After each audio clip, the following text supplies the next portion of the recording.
Good afternoon. My name is Brent Elrod. I'm the Acting Division Director within the Institute of Youth, Family, and Community, and I have responsibility for administering the funding that supports the Enhancing Agricultural Opportunities for Military Veterans program. I'm joined here today by Sydney Turner, who is assisting me with this particular program.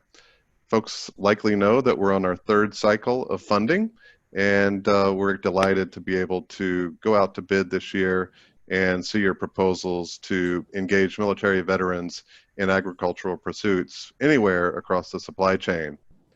Here's a couple dedicated links for you where you can find the RFA at the NIFA website and then also at the grants.gov page.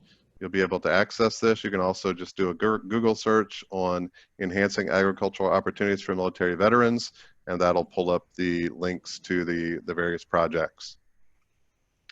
Today we're going to be talking about the program basics, the administrative requirements, how to put together your application, the evaluation and review process, as well as tips for success.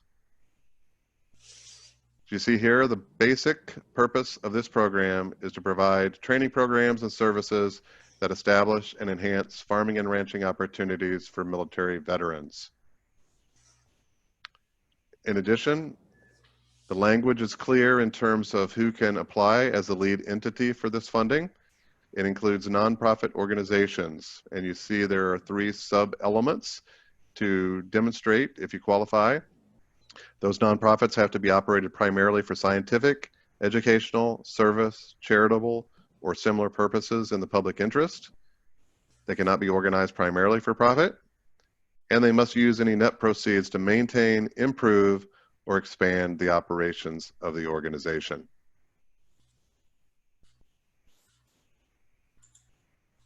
Profit organizations, subawardees, up to a portion of the available funding, no more than 49% in those particular interests.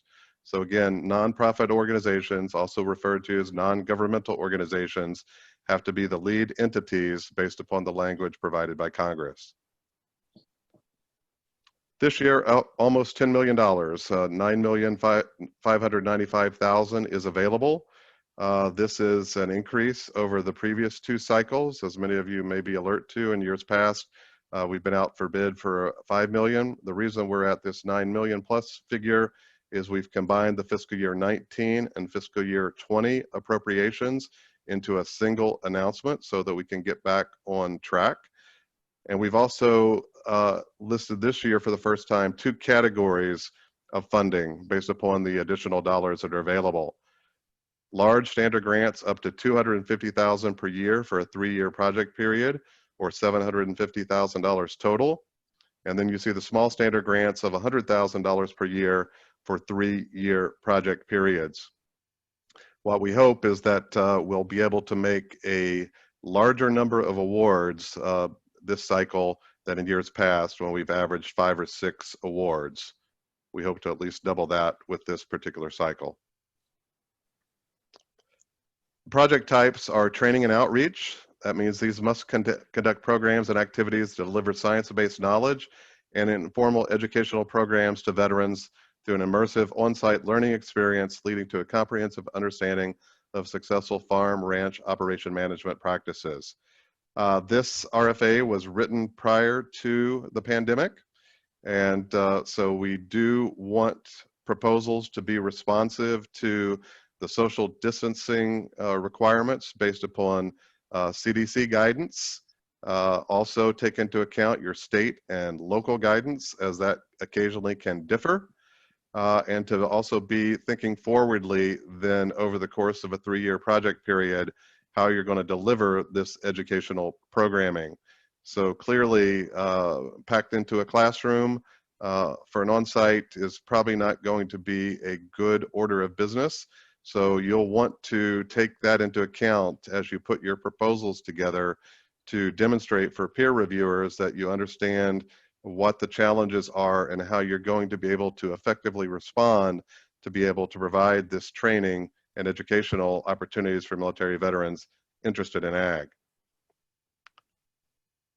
Training and outreach projects may also include related matters such as certification programs. Those could include apprenticeships.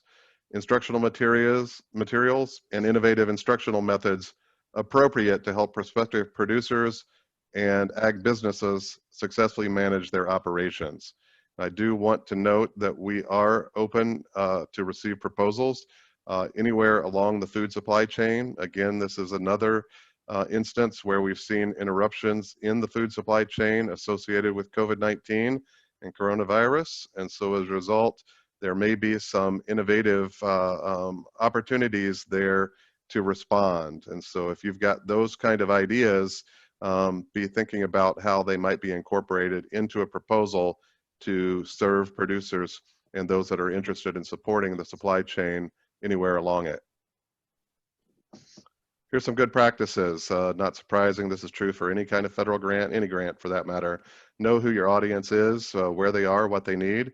One of the challenges that we often see is that folks, are well-intentioned to serve military veterans, but then they don't have a good connection or pipeline about how to successfully recruit them or retain them into their programming. So it's really important that you be able to demonstrate that you understand how you're going to tap this particular talent pool in order to attract them to the programs that you're proposing. Plans of work should be ambitious yet achievable. And again, you should also be thinking about the scale. Again, if you're going for a large standard grant or a small standard grant, obviously the numbers should correspond based upon the requested dollar amount and whether you're in that larger standard pool. Use existing curriculums and tools that have already been identified as evidence-based or promising. I've provided the link to the farmanswer.org site where many of these educational resources are warehoused, and you might choose to look at that particular site if you don't have a proven model that you've worked with in the past.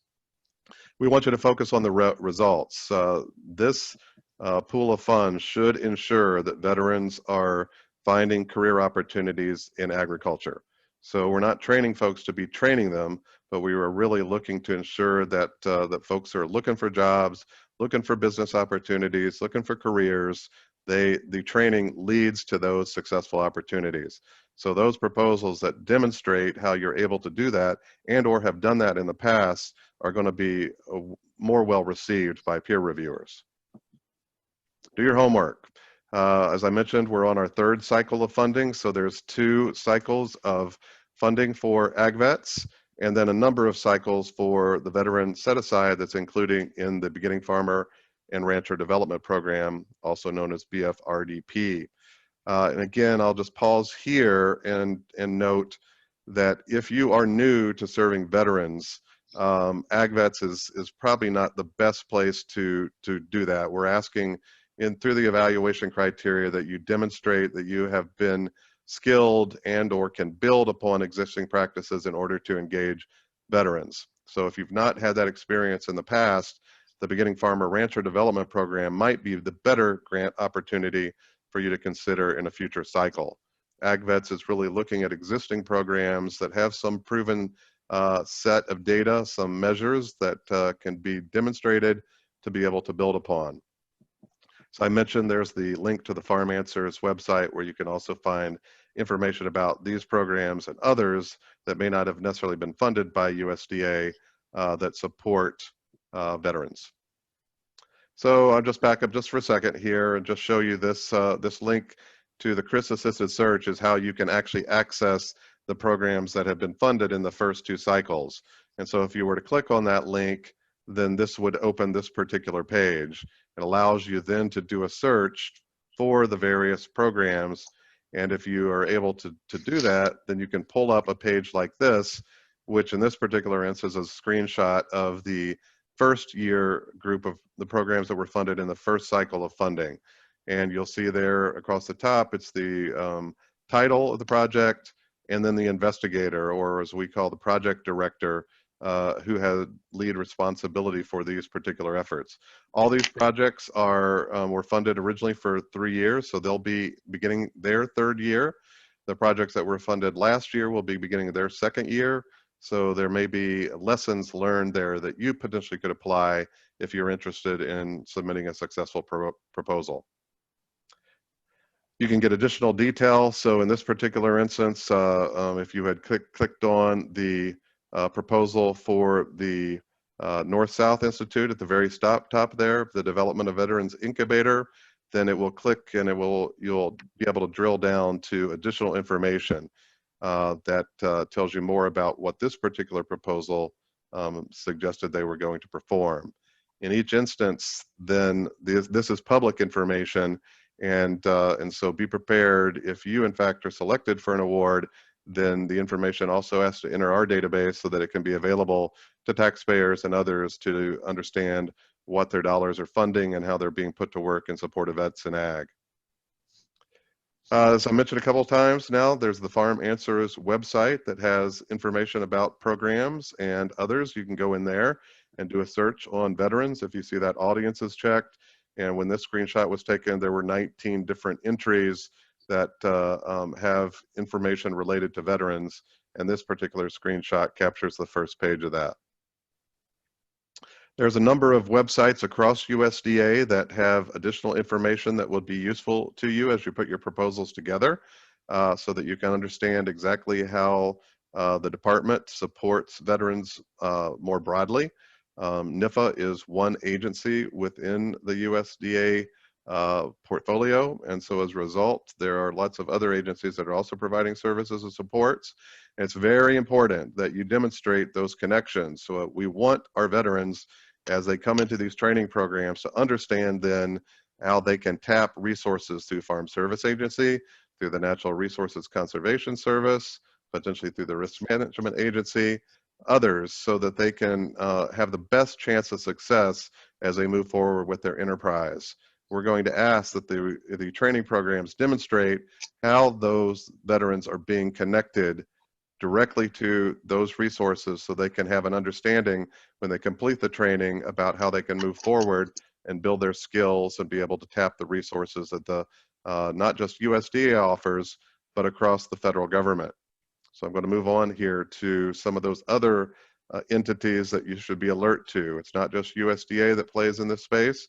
It's a government-wide initiative to demonstrate how we're going to support our military veterans after they supported us, both wartime and peacetime. And so here you see links for the Office of Veterans Business Development at SBA.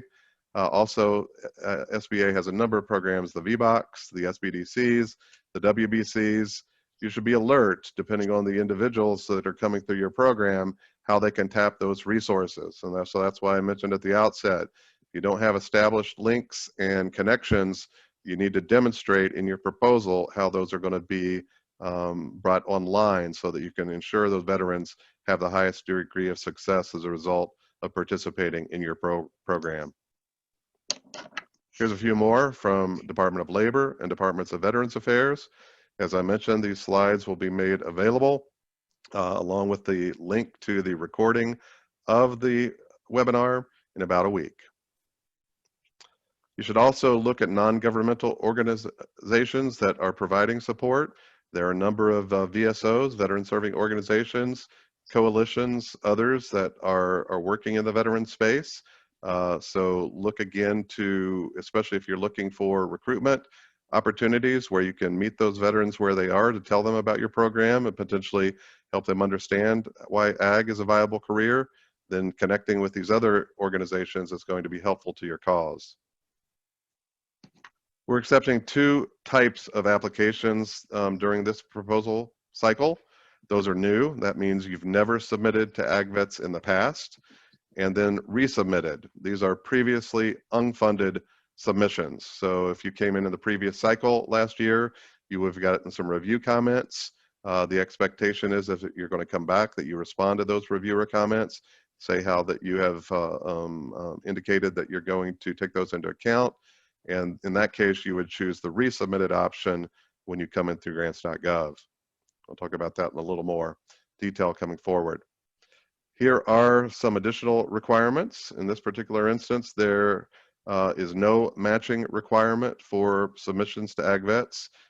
That's a true advantage to all of you that are considering submitting here. You don't have to come up with other dollars to provide match. Only electronic applications through the grants.gov portal will be accepted. and you need to follow all guidelines in both the RFA and the NIFAGrants.gov application guide. So those instructions are available with the application. Be sure to read through both. There are instances where it's clear that folks have only read the RFA, they haven't followed the additional instructions, and that can trip you up in terms of a successful review. Also, something that can trip you up is waiting to the last minute to post. You see the deadline is 5 o'clock Eastern on June 26th of 2020. We have folks that are well-intentioned that decide to hit submit at 4 o'clock and run into some glitch, and then they're calling us, and there's not much we can do. If it comes in even 1 second past the 5 p.m. deadline, then that will be a late application that will be rejected for review. All right, we're going to stop here and go ahead, if you haven't already, to type your questions into the chat box. Sydney's going to help me out by reading those questions, and then I'll respond. We'll take them in the order that we were received. So some of those to consider as you're thinking about whether you're going to submit a proposal. Is this what you want to do? Clearly, you've got to have the passion, but you've got to have the ability to deliver. Are you eligible? Do you have the right partners, and can you meet the deadlines? So Sydney, I'll open it up and see what questions we have. Question 1. Must a nonprofit hold an IRS 501c3, or can a unit of sub-government, such as a conservation district, act as a physical agent for a community organization? So I'm going to ask that individual to put it in an email to me so that I can get a ruling on that from our policy shop.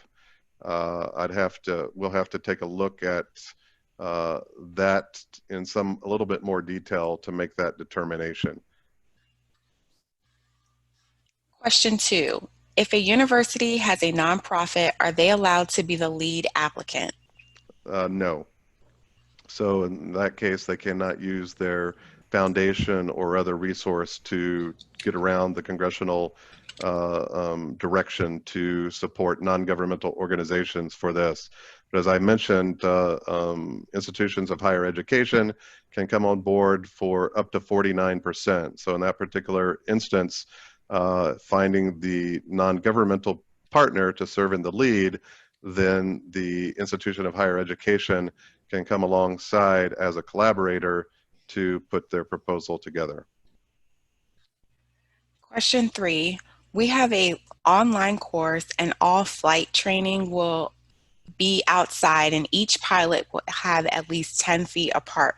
Will this work? We are a drone pilot training corporation and nonprofit. Certainly what you're describing sounds like it would be viable. Again, I think it's really going to be important for you and all entities to take into account the realities on the ground where they are and where they're proposing to offer service, and also to be able to demonstrate the flexibility based upon changing conditions. So if all of a sudden there were to be the so-called second wave, or there were to be lockdown, then what would be the alternative mechanisms to put in place? So it's going to create an additional layer of uncertainty as you put your proposal together, but being able to think forwardly about what options would be to ensure that you're able to still deliver the educational programming, I think will be helpful to reviewers as they consider the proposals and the merit. Question 4. You mentioned that 2 pots were combined to create 1 pot. However, there are 2 deadlines referenced, June 26th, 20 and February 5th, 2021. Yeah, so thank you. That's a good question and a good point of clarification. So the funding for this submission cycle is the combined fiscal year 19 and fiscal year 20 dollars. The submission deadline for fiscal year for 21 would represent fiscal year 21 funding should Congress allocate additional support for AgVets going forward. Next question. How many projects will be funded? There's no certain number at this point. We have in the past 2 cycles funded 5 or 6, but that was based upon a smaller overall available amount and a larger per year budget. So you can count, I'd say somewhere between 12 to 20 might be realistic. A lot's going to depend on how many come in and how many proposals we actually receive, who submits for the larger amount, who submits for the smaller amount. So that's why we don't have a specific number listed in the RFA. Next question. Can an organization submit more than one grant application? You can, but at your own risk. I would discourage it because reviewers will be looking and asking the question, how can they potentially perform both if they were to be awarded? So I would definitely discourage it. It's not ruled out in the RFA. And I'd say go ahead and put your resources into putting the best proposal forward that you can. That does not mean that you can't also then potentially be a subaward on someone else as a lead applicant. But again, be very careful to be able to demonstrate that the organization is able to perform the work, has the right personnel in place to be able to manage multiple projects. All right, next question. If an applicant submits a large project proposal and isn't selected, will they be allowed to win an award in a smaller category? No, not in this particular cycle. That would mean that you have to make the choice coming in, what you're asking for, and then the whole pool is going to. Well, I'll talk about this in a minute. I'll come back to it when we get to it, another section. But in this particular instance, you get one shot in this particular cycle. If you were not selected, then you would have the choice to come back in a future cycle, again, based upon available funding. Next question. If we are a new applicant, would you recommend asking for the smaller amount, 100,000, or is the quality of the application and the demonstrated need that counts more? I'd say the latter in this particular instance. These are all going to be pooled together. So reviewers are going to choose the best merit regardless of amount and rank them accordingly. So it could mean that, say, the best proposal is a $100,000 proposal, ranked number one. The next best, ranked number two, is a $250,000 proposal, so on. So these are all going to be grouped together, and then what will happen, we'll get to a funding cutoff line for the total dollars, and if you're above it, you're going to get recommended for award. If you're below it, you'll be asked to come back in a future cycle, again, based upon available funding. Okay, there are a few more questions. Can a not-for-profit partner with a VA facility? Is there any mechanism for the VA to receive any funds, or would all funds go to the not-for-profit? That I'm not informed enough to answer well. It's doubtful that the VA can receive other federal funds. So in that particular instance, you'll have to do your own due diligence to determine how you're going to be able to manage a process. But in this particular instance, other federal entities cannot, in most cases, receive other federal funds. And in this particular instance, you'll probably need to find a different mechanism to make that happen. All right. Next question. Please confirm a public benefit corporation is qualified as a nonprofit. If you'll put that in an email directly to me, then and again, I'll have to look at it in a little more detail before I can answer that broadly for everybody on this particular webinar. You mentioned if Congress allocates funding for 2021, does that mean that there is no funding allocated for 2021 at this point? If not, how much is allocated so far? That's correct. So we don't have a budget for 21. So in years past, each of the cycles previous, Congress has appropriated $5 million. So at this point, we don't know. It could be somewhere between 0 and 5, or it could be potentially increased. So we don't know is the short answer. Okay. Next question. If we submit for the maximum amount, can we be awarded a partial amount?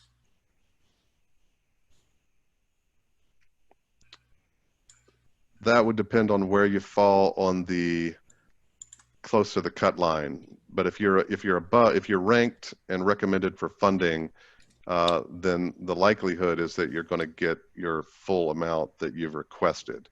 So I think if I understand that question correctly. Okay. Next question is, besides training and outreach, is there any research funding available? There is not. There is no language supporting research for this particular funding. We are asking you to evaluate the success of the project, and so there's definite information that you should pay close attention to related to evaluating the merit of your program going forward. Okay. Next question is, what is the ceiling dollar at which a 501c3 applicant can apply? Up to $250,000 per year. Next question, is a priority given to projects covering a larger geographic area? That language is not included in the RFA. We are looking for geographic diversity in our projects, so we don't want everything concentrated in one area of the country. We do want programs that are able to potentially be scaled. So in other words, if you are in a localized area, then how can you help us understand that that program potentially could be scaled in other communities? So that's part of the evaluation process that folks should take into account as they're putting their proposals together. All right. Next question. If you ask for a certain amount, might you receive a smaller award, or is it just yes or no? So, and maybe that gets back to that earlier question. You could be asked to potentially go with a different amount, again, depending on where you rank, the availability of funds. So if there's real concerns about your budget, then that may not lead to a successful review. So it's really important to demonstrate that the dollar ask aligns with the scale of the project proposed. All right, next question. Setting up a military veterans cooperative with all success factors outlined in the RFP, would that be viable under a small standard proposal grant? Will you read that one more time and let me make sure I understand it? Yes. Setting up a military veterans cooperative with all success factors outlined in the request for proposals, would that be viable under a small standard proposal grant? Yeah, I think the short answer is yes. And again, you just have to demonstrate that the scale of the project is going to match the number of veterans that are engaged, served over the course of the 3 years.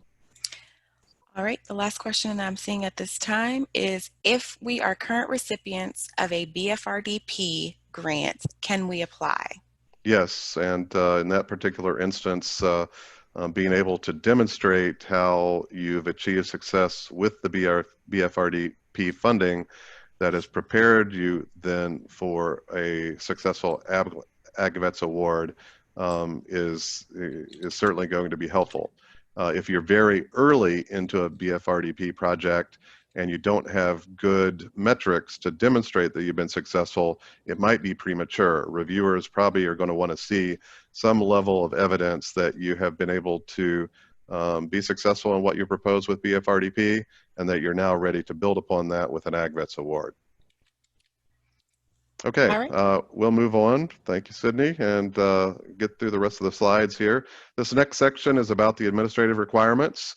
These are the items that we're going to talk about: unallowable, direct costs, indirect costs, organizational management, reporting, and who to contact with your specific questions about admin. These are standard, again, across almost all federal grants, probably most of your state and local ones as well.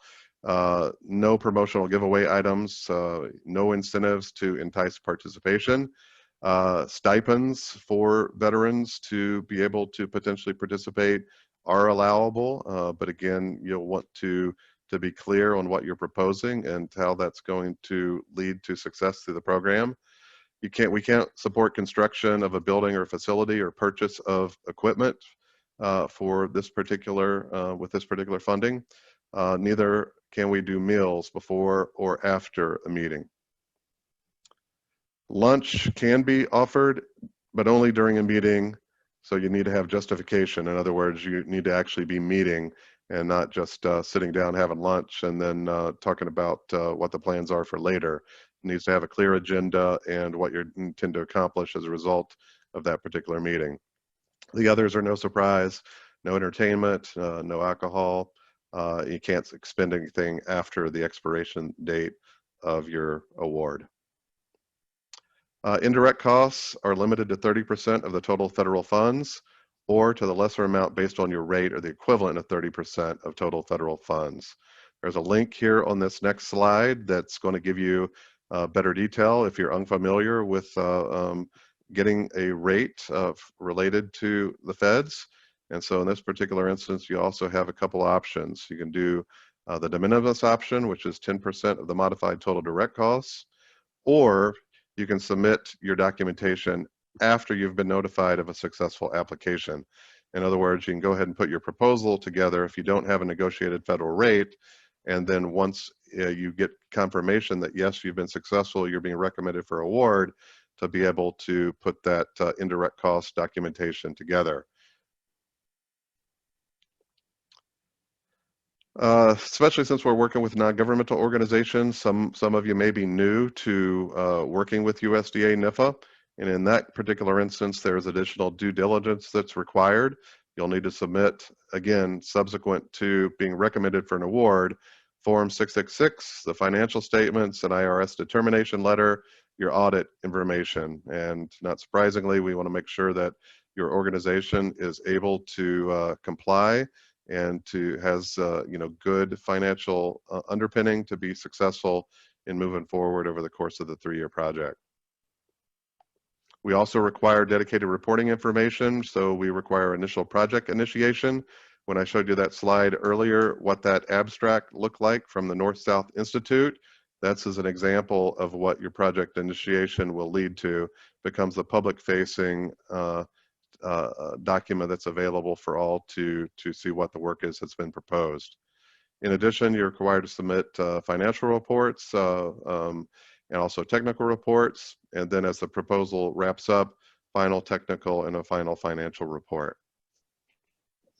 Jeanette Jensen is one of our administrative contacts, so you'll see her email address and phone number. I'll just wait a moment if you want to write that down. So that if you've got specific questions about IDC, first look at the link, get yourself familiarized before you reach out. Allowable, unallowable cost questions, you can also direct to her, but again, do your basic homework before you reach out. Okay, let's talk about the application process. This is also true of non-governmental organizations that may not have a history of submitting proposals through grants.gov.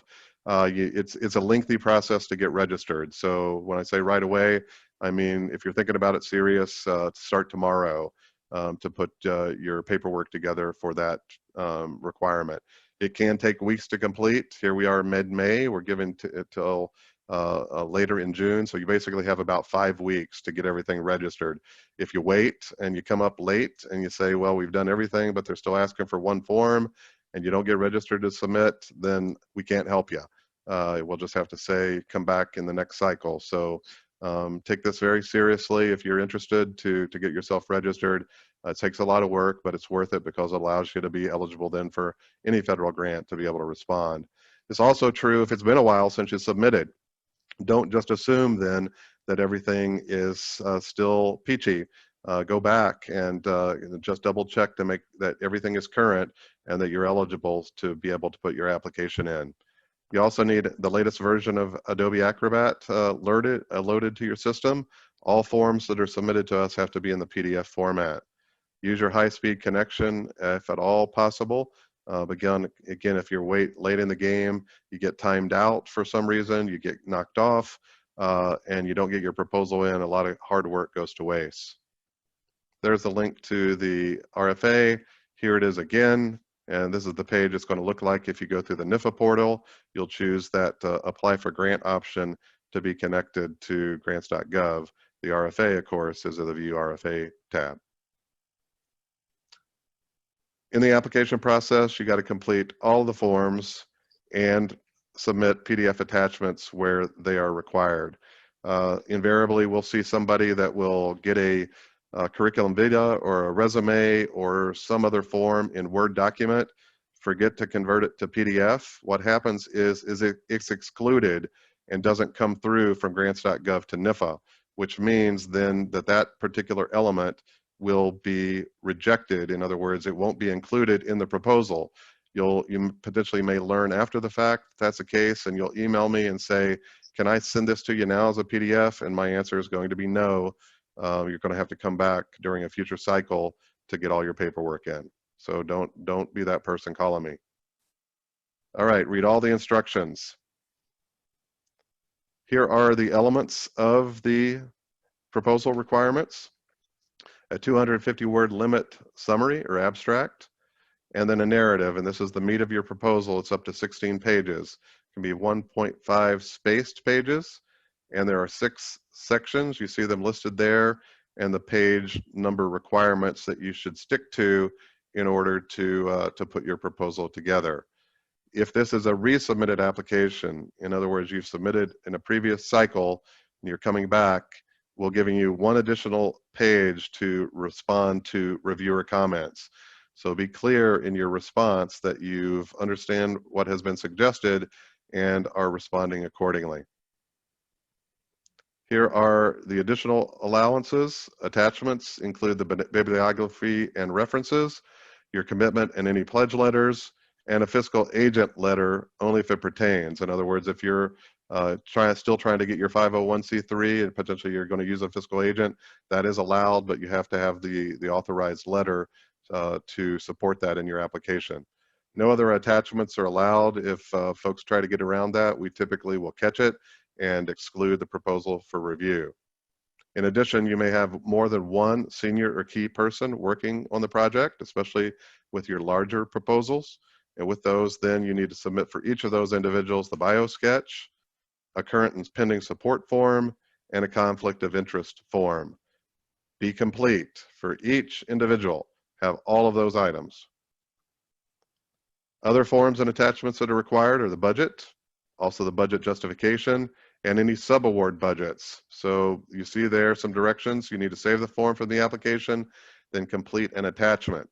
In addition, a supplemental info form, and here are key codes for you. The program code is AgVet, and the program name is Enhancing Agricultural Opportunities for Military Veterans. So as I mentioned in the previous slide, include your conflict of interest list, because we want to make sure that we don't have anyone that would look at any proposal that potentially would have a conflict with the individuals that are performing the work that requested. You've got to submit everything through grants.gov. Do so in advance of the deadline. If you do have some issues, make sure you get a case ID from grants.gov. PDF. Do not password protect. We won't be able to open it. That's your responsibility to check it. If it comes in, it's locked on us, it's going to be excluded from review. You can check the grants.gov manifest for any errors, and so there are instructions in the grants.gov application guide about how to do that. And you are allowed to correct errors and resubmit up until the deadline. In that particular instance, we'll accept the latest valid application received before the deadline. We don't want you to go in and submit 3 or 4 proposals and then tell us to take your last because you're practicing loading your draft. That's going to create a lot of extra effort on our part. So when you're ready to submit, then hit submit. But if again, all of a sudden you check your manifest and find out, oh, I did have that Word document in there, I have time to get it changed to PDF and upload it, the entire grant again, the entire proposal, you're allowed to do that. We'll take that latest timestamp. All right, once it's received, then here's the order of emails that you're likely to receive to confirm where you're at in the application process. The first, just that it was submitted. The second then indicates validation or rejection by the grants.gov. If it's rejected and you still have time, you have the opportunity then to resubmit before the time deadline. The third email will indicate that it's been passed on to NIFA. That doesn't necessarily mean that we're accepting it for review. It means it's met the basic requirements to get you through the portal, but then we'll do a technical review at that point to confirm receipt and then to make the acceptance or declination for review. So we'll be the ones here at NIFA that'll be making those determinations based upon the completeness of your application, following the instruction, meeting the technical requirements before we pass it on for competitive merit review. So let's just stop there for a moment and see if other questions have come in. Yes. Question 1. Is the target audience restricted to beginning farmers per USDA definition 10 or fewer years? No, it is not. That's in the Beginning Farmer Rancher Development Program legislation. It is not included in AgVets. So any length of service in terms of 0 years to 50 years. So maybe somebody wants to change from doing produce to doing livestock and wants to come into your program as a result. That's allowable. All right. Next question. Would you support cost of COVID test if available? Let me get a ruling on that. So if you'll put that in an email to me, I'll get a ruling and we'll include that in a response. And so, yeah, let's check on that. That's a new one for us. Thank you. Next question. Are scholarships an allowable direct cost? So we need to look at the merit of the proposal, how much we're talking about in terms of supporting this for a particular individual. Stipends are allowable, scholarships up to a point. So again, you might want to reach out directly to Jeanette with that, and or look at previous proposals, talk to project directors, see what they've done. All right. Next question. What is the definition of non-allowable equipment? Can farming hand tools be purchased?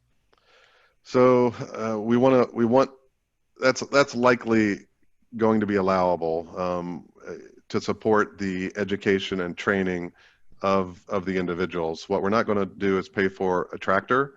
So in that particular instance, looking at leasing the equipment is going to be the better option. But with smaller hand tools, things that are going to supplement the delivery of the educational programming are likely allowable. And again, I'll just add one caveat. So when we do the competitive peer review, we're usually doing it on the program elements. We're looking broadly at the budget, but then there's another level of scrutiny by our awards management branch for allowable and unallowable costs. So you can be recommended for an award, but still have potentially have unallowable costs in your proposal that will then be scrutinized and disallowed by our awards management branch before they issue the formal release of funds.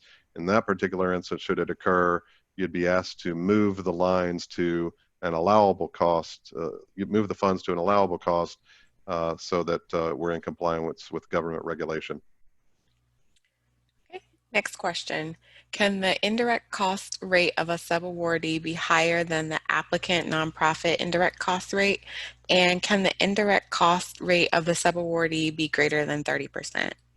I'm pretty sure the answer is going to be no in both instances. As the lead or the prime in the award, we're going to typically pass that through onto the subawardees. But if you've got a specific scenario that you want to put in writing to Jeanette, do so that you can get a formal ruling as you're putting your proposal together. All right. Next question. Should we include travel costs to attend the annual Farmer Veterans Stakeholders Conference in the budget? I'm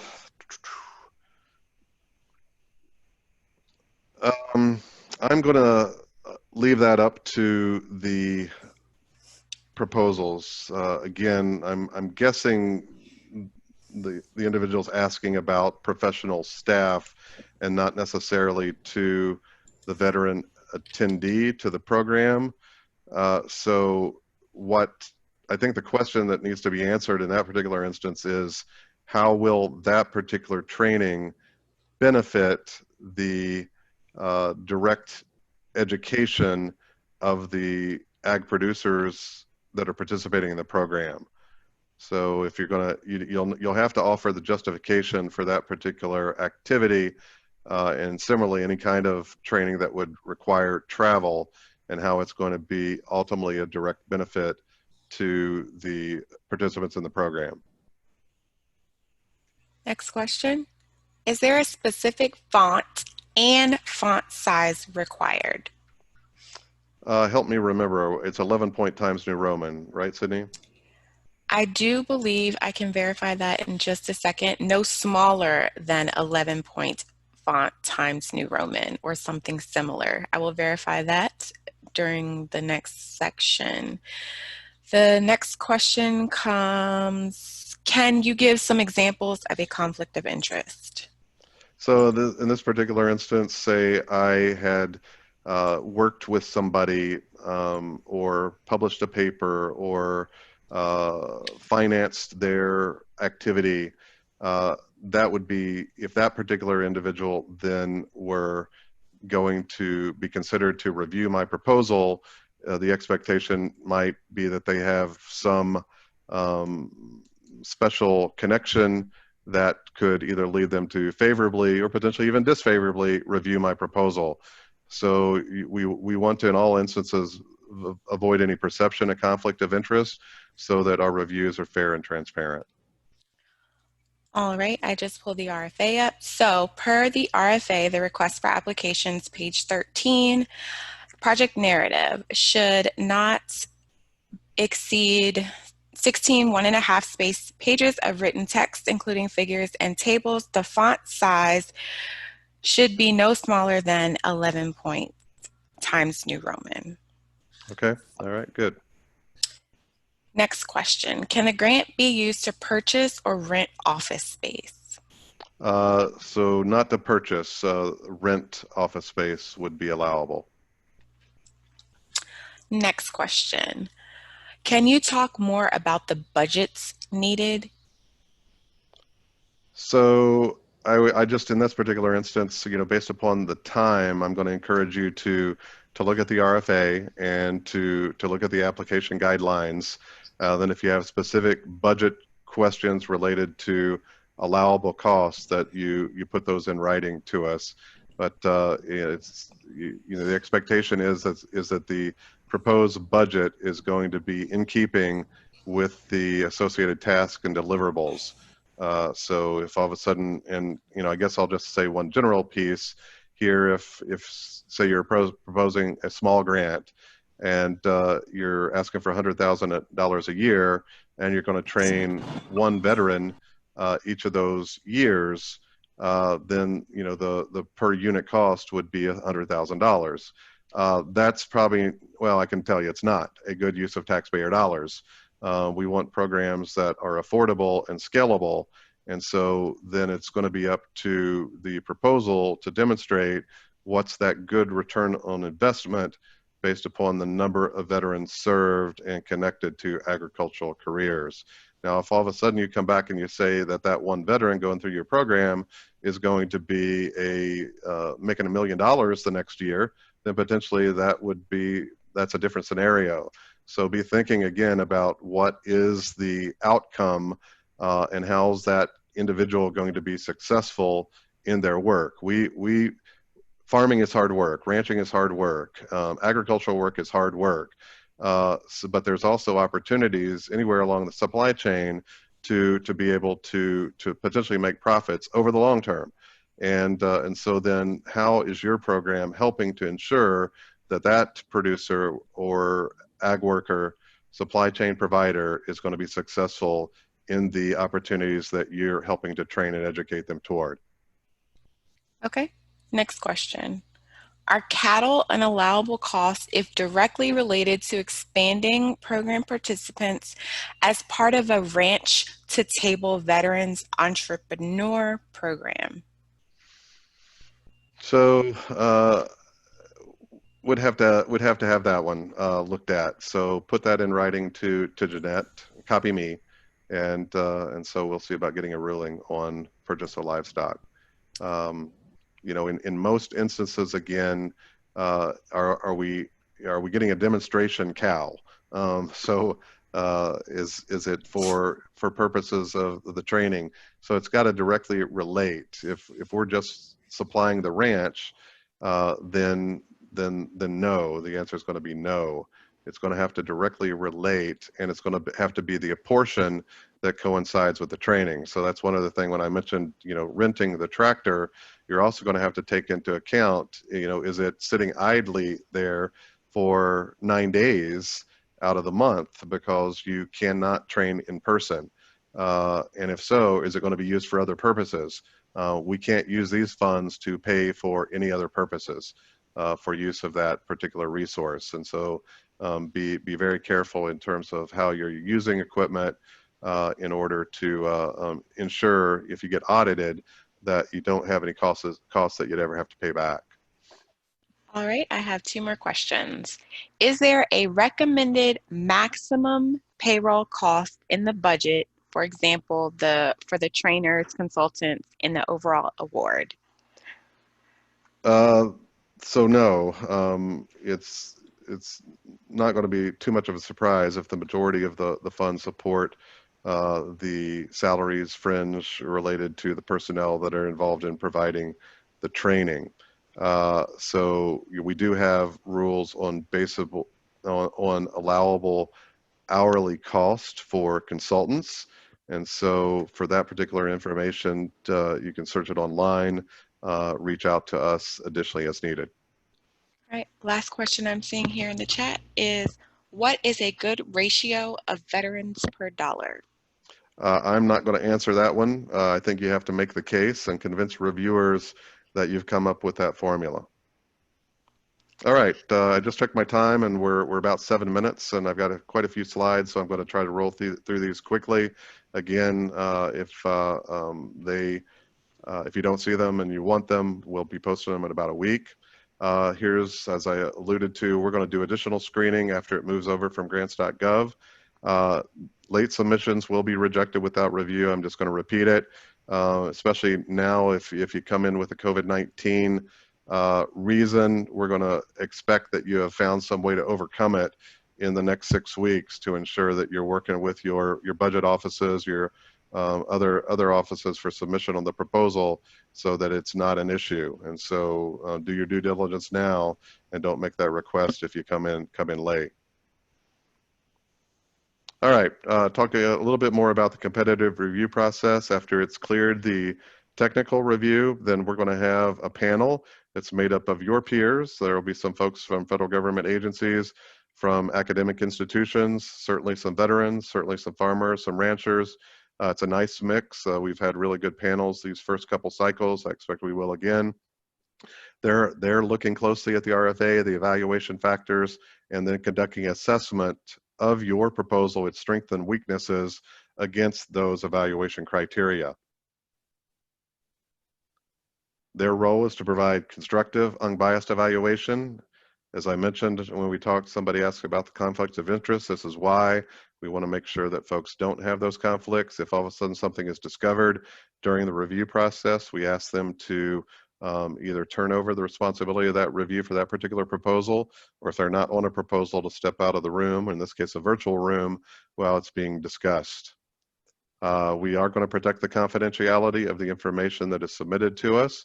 We also ask that our reviewers sign a statement to that effect, so any materials that they receive related to your proposal are destroyed subsequently to the review process.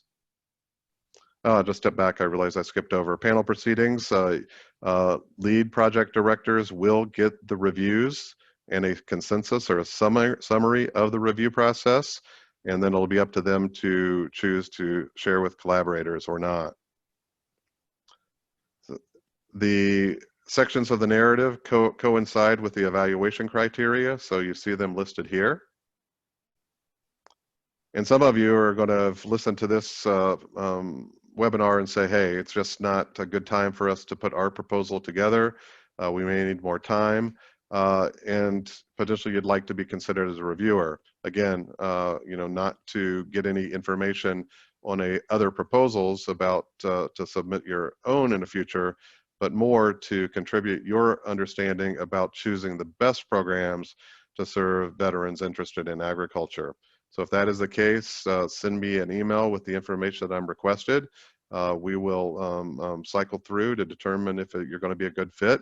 Again, we're looking for diversity in our panel. So that includes gender, race, ethnicity, geographic region, level of academic experience, veteran status, and so on. So we really try to ensure a solid review team looks at these proposals. So if you'd like to be a part, reach out to me. All right, so let's take a few more questions here. I'm showing the time at 1:57, going to be respectful, so let's see if we can knock them out in 3 minutes. All right, next question that I have come in is, when do you expect to make awards, and when would the 3-year grant period begin? So the period of performance is listed in the RFA, so that would start September 1 of 2020, and so 3 years through August 31, so to 2023.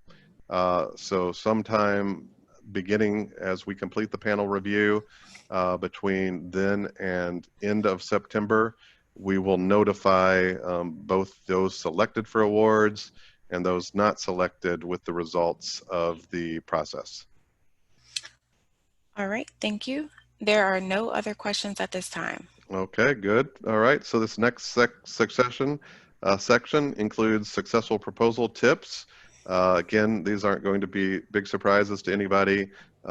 Just take a look at that. As you see below, we're also suggesting to consider use of the Farm and Ranch Business Health Assessment as appropriate based upon your project, and there's some links there. You can also find those on our website. Successful proposals definitely need to demonstrate their prior experience and success. Partners that are clearly involved and included in the budget coincide with a strong management plan. We've talked about the potential errors and pitfalls, so do what you can to avoid those. One of the ways that you can is to find somebody that you trust to offer a good, honest critique that may hurt your feelings, but ultimately is going to lead to a stronger proposal. So see if you can enlist that person, build that time into your outline, and be able then to strengthen your proposal before you submit it to us. If that individual or individuals find those kind of issues or discrepancies or lack of clarity, our reviewers are certainly going to find them. So do yourself a favor and try to minimize those challenges. Here are the common proposal criticisms. I'm not going to read through them all, but those are ones that you should pay attention to as you are preparing and submitting your proposal. All right, just to finalize here, I want to thank Sydney for her support in this project. Certainly our previous year applicants, both successful and those that are probably coming back for another round. I feel that this is probably going to be one of the best chances for funding under this proposal, based upon the number of submissions that we've had in the past because of the increased amount, and also increased available total funding pot, and then the lower standard grant amounts should increase the number of successful proposals being recommended for awards. So this is the cycle to go all in to potentially get funding. There's never a guarantee that there's going to be future funding for this particular program, and so as a result, give it your best shot this year and see how you come out. Any other questions, Sydney? There was a question for the links to the other projects that I have just popped into the chat box. And okay, to answer all questions, yes, the PowerPoint will be posted. It will be posted to the link that is in the chat box. It is also available on the NIFA website. Just type in AgVets or Enhancing Agriculture Opportunities and you will see it pop up the program page. All information is located at NIFA.gov/.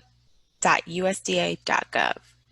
And as we are preparing to sign off, if you'd like to include your name and your email address in the chat box, should there be any changes to the RFA or future announcements that in potentially included veterans, then we could use that to share information with you.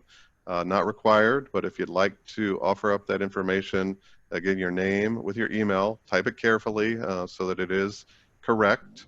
And so as that's going on, if there are other questions, I'll stay on for a few minutes longer, and Cindy will continue to monitor, and I can respond. Otherwise, thank you for attending today. Best of luck with your proposals, and thanks for serving veterans.